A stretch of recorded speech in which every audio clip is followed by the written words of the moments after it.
أعوذ بالله من الشيطان الرجيم. بسم الله الرحمن الرحيم.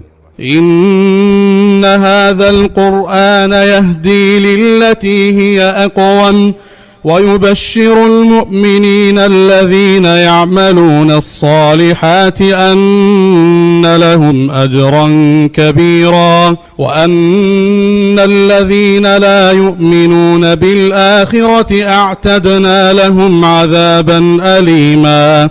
ويدعو الإنسان بالشر دعاءه بالخير وكان الإنسان عجولا. وجعلنا الليل والنهار آيتين فمحونا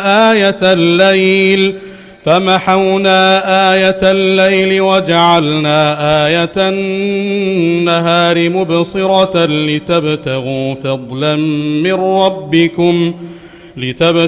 فضلا من ربكم ولتعلموا عدد السنين والحساب وكل شيء فصلناه تفصيلا.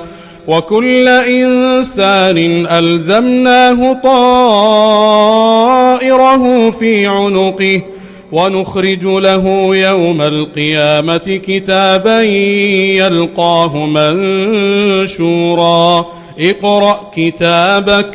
اقرأ كتابك كفى بنفسك اليوم عليك حسيبا. من اهتدى فإنما يهتدي لنفسه ومن ضل فإنما يضل عليها ولا تزر وازرة وزر أخرى وما كنا معذبين حتى نبعث رسولا. وإذا أردنا أن نهلك قرية أمرنا مترفيها ففسقوا فيها فحق عليها القول فدمرناها تدميرا. وكم أهلكنا من القرون من بعد نوح وكفى بربك بذنوب عباده خبيرا بصيرا. من كان يريد العاجلة عجلنا له فيها ما نشاء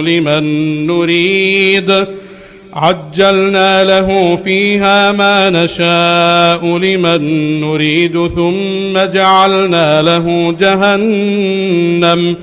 ثم جعلنا له جهنم يصلاها مذموما مدحورا.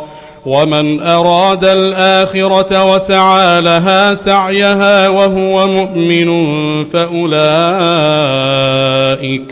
فأولئك كان سعيهم مشكورا. كلا نمد هؤلاء وهؤلاء من عطاء ربك وما كان عطاء ربك محظورا.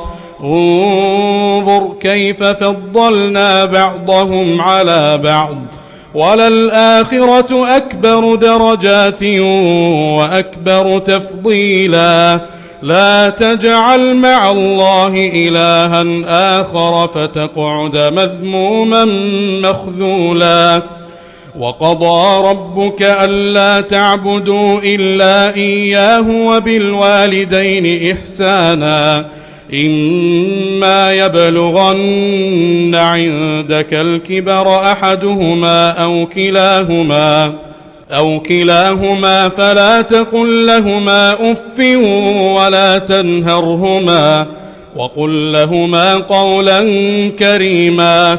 واخفض لهما جناح الذل من الرحمة وقل رب ارحمهما كما ربياني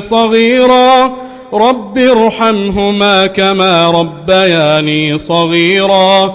ربكم أعلم بما في نفوسكم إن تكونوا صالحين فإنه كان للأوابين غفورا.